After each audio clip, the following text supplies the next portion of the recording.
At a grocery store in St. George, Utah, most customers knew the elderly man at the end of the checkout lane simply as Gary. Always polite, always calm, and working long hours despite his age.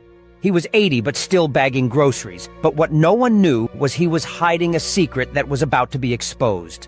You see, one day, a woman named Dwana Johnson noticed him during a routine visit.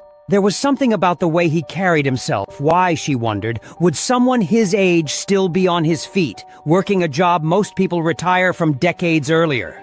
When she finally asked, the answer took her breath away. It all began with a love story. It actually began in 1991, when Gary met Carol. Both had unknowingly been visiting the same coffee shop for years, their paths never crossing until one day they did.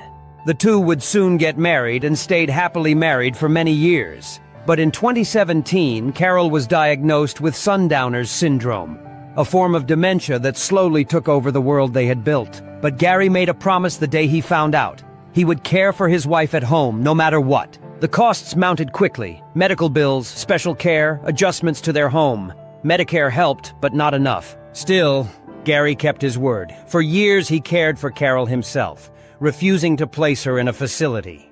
He stayed by her side until she passed away in 2021. She left behind love and $80,000 in medical debt.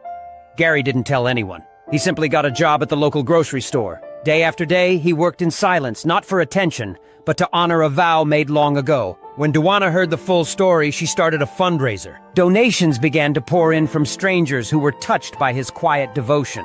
Through the State Bank of Southern Utah and a Venmo account, the community began to lift the burden he had carried alone.